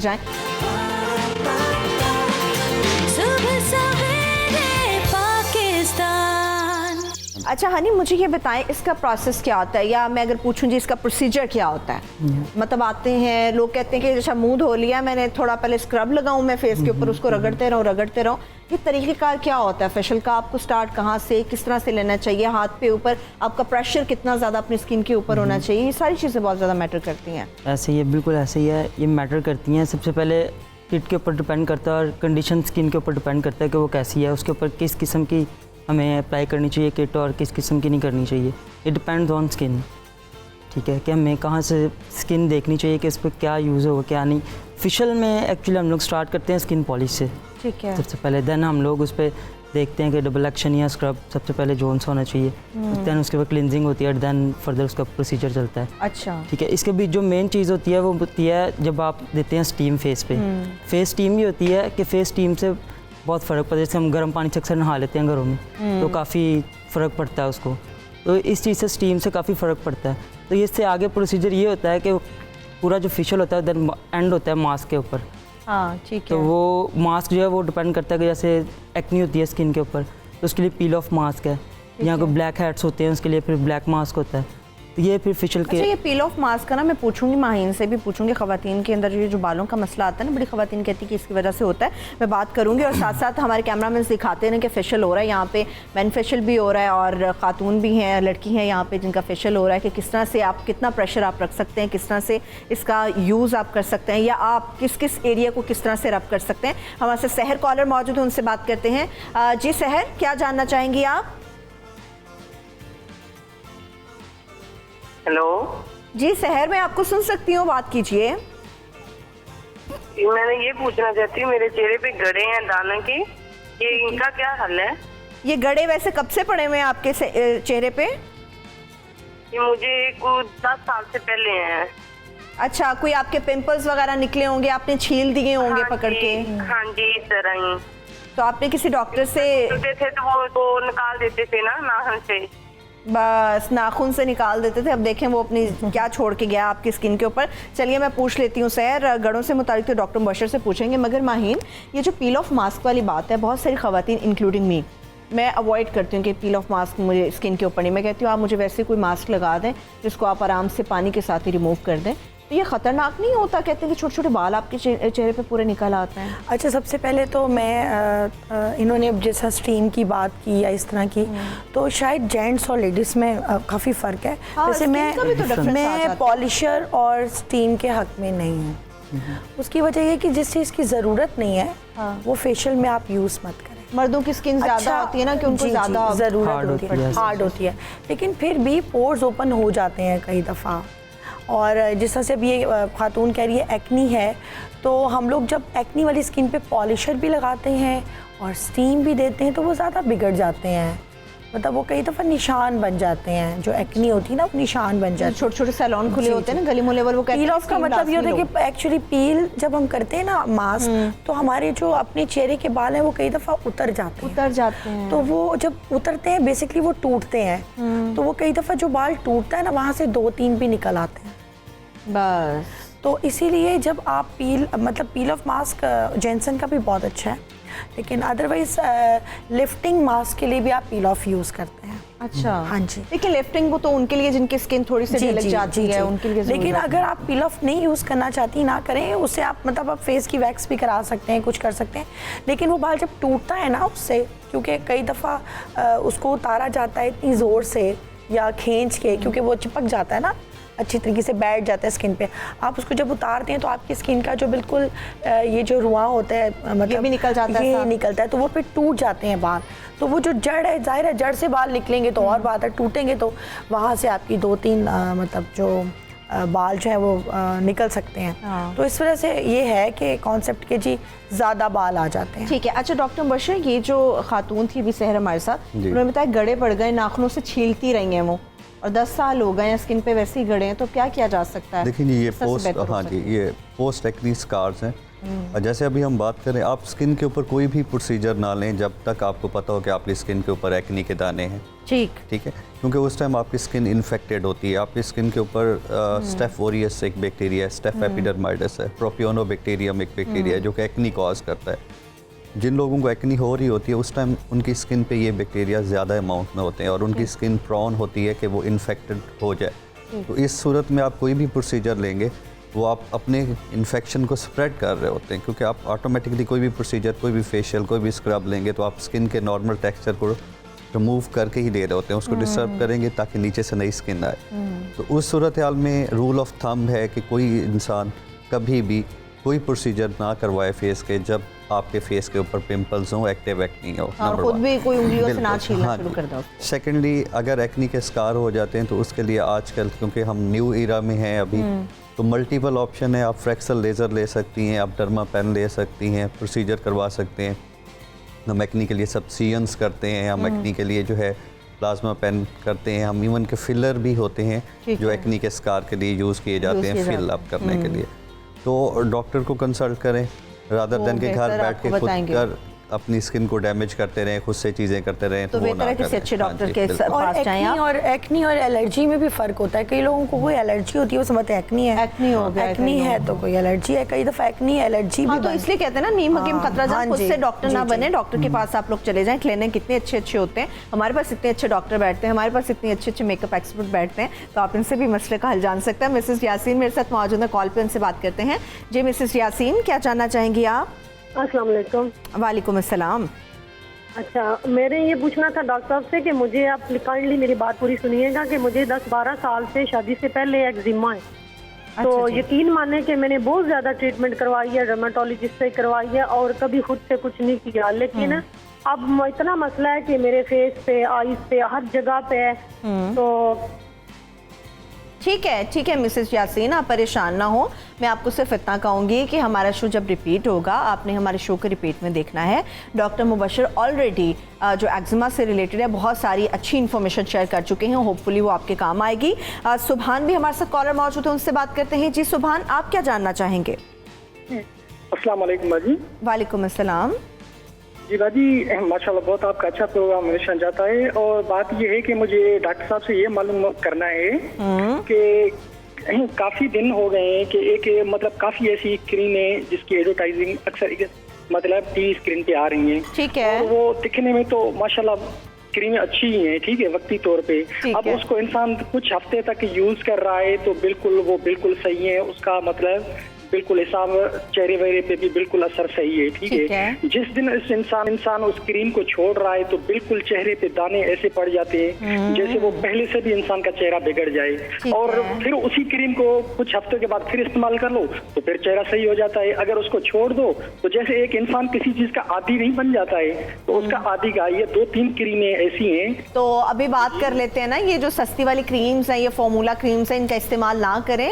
और इसके साथ साथ ये देखें, अभी मैं हमारे जो व्यूअर्स हैं उनको बता भी दूं, जो हम फेशियल की बात करते हैं, जब अच्छे फेशियल की बात करते हैं कि वो आपको स्किन को कितना नीट करती है, अभी आप ये देख रहे हैं हमारे साथ बिफोर और नाउ, ठीक है। फेशियल से पहले जो स्किन की सूरत हाल थी, आफ्टर फेशियल आप देख रहे हैं कितना ज़्यादा एक ग्लो सा स्किन के ऊपर आया है।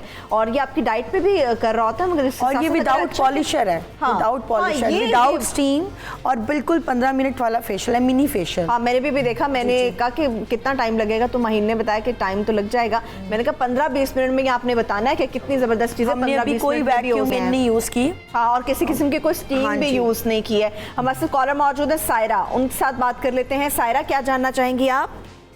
जी अस्सलाम वालेकुम। वालेकुम अस्सलाम। मैं वही सायरा हूँ जिसने पहले भाई के बारे में पूछा था, मैं अपने बारे में पूछने के लिए कॉल की है। जी बिल्कुल सायरा, पूछिए। जी मुझे ना, मैं जब मैं टीन एज में थी, नाउ आई एम 24 ना, जब मैं शुरू छोटी थी तो मेरे ना मतलब कि मेरे साइड पे जो फेशियल हेयर्स नहीं होते, एक होता है नॉर्मल ग्रोथ होना बिल्कुल, यानी कि बारीक, लेकिन मुझे जिस तरह लड़कों को बेयर्ड नहीं होती, मुझे वैसे था। मैंने पहले वैक्सिंग करवानी स्टार्ट की, पर आफ्टर जब मैं यूनिवर्सिटी कॉलेज में हुई तो मम्मा ने मुझे लेजर ट्रीटमेंट करवाया। मैंने यहाँ से अपनी सिटी से करवाया था। मैंने तकरीबन 5 से 6 सेशन इनके लिए, मुझे फर्क तो पड़ गया। लाइक मुझे एक जो है ना मंथ में वंस इन लाइक मुझे जरूरत पड़ती है वैक्सीन की, ठीक है। लेकिन अब मुझे साइड पे और चिन पे और नेक डाउन पे ना मुझे जैसे हाईली पिगमेंटेशन नहीं हो जाती, निशान पड़ जाते हैं काफी ज्यादा, मुझे वो प्रॉब्लम फेस होती है। ठीक है। मैंने इसके लिए काफी ज्यादा जो है वो मैंने एलोवेरा। अच्छा ठीक है सायरा, वो आपकी बात सही है। एक तो हार्मोनल इशू होता है, उसकी वजह से ये चीज़ें होती हैं। डॉक्टर के साथ आपको कंसल्ट करना चाहिए, डॉक्टर आपको बेहतर गाइड करेगा कि ये जो हेयर्स हैं आपके क्यों आ रहे हैं। और दूसरी बात ये है कि ये जो पूछ रहे हैं कि हाँ कि मतलब मेरे ना पिगमेंटेशन शुरू हो जाती है, इचिंग वगैरह इस टाइप की चीज़ें हो जाती हैं। बालों का भी जिक्र कर रही थी। बेसिकली एक है PCOS, पॉलीसिस्टिक ओवेरियन डिजीज। ये इसके 4 रोल आउट करने के लिए तरीके हैं। एक तो ये है कि पेशेंट के फेस के ऊपर एक्नी आना शुरू हो जाएगी, नंबर 1। नंबर 2 बाल आना शुरू हो जाएंगे, हेयर ग्रोथ ज़्यादा हो जाएगी। नंबर 3 वेट गेन करना शुरू कर देंगे। नंबर 4 उनके पीरियड्स जो हैं वो इरेगुलर हो जाएंगे, डिस्टर्ब हो जाते हैं। अगर आपकी ये 4 चीज़ें आई हैं तो आपको चाहिए कि आप एंडोक्रिनोलॉजिस्ट को कंसल्ट करें। हम लोगों के अंदर थोड़ा सा मिसकंसेप्शन है, हम लोग जो भी रिलेटेड हार्मोनल इशू होते हैं हम गायनाकोलॉजिस्ट के पास चले जाते हैं। हम एंडोक्रिनोलॉजी का जो एक कंसेप्ट है उस डिपार्टमेंट को बिल्कुल इग्नोर कर देते हैं। आपको चाहिए कि एंडोक्रिनोलॉजिस्ट को आप कंसल्ट करें, नंबर 1। नंबर 2 जो होम रेमेडीज़ या नाइट क्रीम्स होती हैं उनमें बेसिकली स्टेरॉइड होते हैं। अगर आपको बाकी कोई इशू नहीं आ रहा और फेस पे सिर्फ दाने आ रहे हैं और बाल आ रहे हैं तो आपको देखना पड़ेगा कि आप कोई नाइट क्रीम ऐसी तो यूज़ नहीं कर रहे जिसमें स्टेरॉइड होते हैं। फॉर्मूला क्रीम वाले भाई ने भी पूछा है कि हाँ जी बिल्कुल चंद हफ्ते यूज़ करो तो बड़ा ज़बरदस्त रिजल्ट हो जाता है। तो वो भी जो है उससे भी बाल आते हैं फेस के ऊपर। तो आप इन चीज़ों को रूल आउट कर लें और उसके बाद अपने डॉक्टर को दिखाएं, देखते हैं वो आपको क्या करते हैं। अच्छा अभी ये मेल जो फेशियल हो रहा है ज़रा वहाँ भी कैमरा क्लोज कीजिएगा ताकि देखने वालों को आइडिया हो कि क्या क्या चीज़ें हो रही हैं। अच्छा अभी हनी आप हमें थोड़ा सा गाइड करें, ये फेशियल के बाद क्या किया जा रहा है इनकी स्किन के ऊपर? इनकी स्किन के ऊपर अभी क्लिनजर हो रहा है। अच्छा फेशियल के बाद क्लिनजर हो रहा है। फेशियल का ही प्रोसीजर है क्लिनजर, वो फेशियल में ही ऐड होता है। इसका बेनिफिट क्या होता है? इसका बेनिफिट ये है कि इनकी स्किन काफ़ी जो मॉइस्चराइजर है वो काफ़ी ग्लोइंग हो जाएगी स्किन इनकी। अच्छा। काफ़ी उनकी स्किन पे डस्ट वगैरह ये वो उसको रिमूव करने के बाद देन स्किन काफ़ी ड्राई हो जाती है। ड्राई होने के बाद क्लिनजर इसलिए यूज़ होता है कि स्किन थोड़ी सी फ्रेश नजर आए, उनकी ग्लोइंग। अच्छा ये भी कहते हैं हनी कि जो मसाज के लिए आप स्क्रब वगैरह यूज़ कर रहे होते हैं उसमें या तो वो बहुत दानेदार हो फिर अच्छा लग रहा होता है, कुछ कहते हैं कि बहुत दानेदार नहीं होना चाहिए, स्किन आपकी डैमेज हो जाती है। मर्दों की स्किन के ऊपर भी ये इशू आते हैं? देखें इसमें मैं आपको गाइड करना चाहूँगी कि स्किन की टाइप्स होती हैं थोड़ी, कुछ सेंसिटिव होती हैं, कुछ हार्ड होती हैं, कुछ मीडियम होती हैं, उसके मुताबिक हम लोग स्क्रब यूज़ करते हैं। अच्छा आप लोग फेशियल कराने वाले से भी पूछते हैं भी आप अपनी स्किन की टाइप बताएं या खुद ही नोट करते हैं? हमें पता होता है उनको। ये ज़रा दिखाएं ज़रा बिफोर एंड आफ्टर वाला सीन क्या हुआ है। ये पहले आप देख रहे हैं ये फेशियल से पहले वाली तस्वीर भी हमने ली हुई थी ताकि अपने देखने वालों को गाइड कर सके कि अच्छा फेशियल हो तो आपकी स्किन के ऊपर वो कितने ज़्यादा असरात छोड़ता है, कितना मज़े का लग रहा होता है। और दूसरी तरफ आप देख रहे हैं कि आफ्टर फेशियल जो है इनकी स्किन कितनी ज़्यादा नीट हो गई है और बड़ी ज़रूरी होती है। अच्छा फेशियल जल्दी से मुझे बता दें कि महीने में 1 दफ़ा लेना चाहिए, 2 महीने में 1 दफ़ा या महीने में 2 दफ़ा लेना चाहिए? नहीं, महीने में 20 दिन बाद ले लें आप। और उसमें पॉलिशर मैं फिर कहूँगी ज़रूरी नहीं है, ब्लीच ज़रूरी नहीं। हाँ लेकिन मर्दों की अगर स्किन है तो उसके लिए आपको ज़रूरी है। के लिए मंथ में 1 दफ़ा पॉलिशर के साथ फेशियल खुदारा किसी अच्छी जगह पर जाकर फेशियल कराएं, ऐसा ना हो कि फेशियल की वजह से आपकी स्किन जो है मुकम्मल तौर पर डैमेज हो जाए और आपको समझ ही ना आए कि सैलून वाली ने या पार्लर वाली ने आपके साथ क्या किया है या सैलून वाले आदमी ने आपके साथ क्या सलूक किया। बहुत शुक्रिया डॉक्टर मुबशर आपके कीमती वक्त का, थैंक यू सो मच। हमारी बहुत सारी प्यारी माहीन जो आपको बहुत ज़्यादा शुक्रिया और इसके साथ साथ हनी आपका भी बेहद शुक्रिया। आपने फेशियल के रिजल्ट्स भी देख लिए हैं, मुझे इजाज़त दीजिए और आज के इस शो का फीडबैक हमें ट्विटर फेसबुक पेज पे बहुत ज़्यादा दीजिएगा। अपना बहुत सा ख्याल रखिए, खुदा हाफिज़।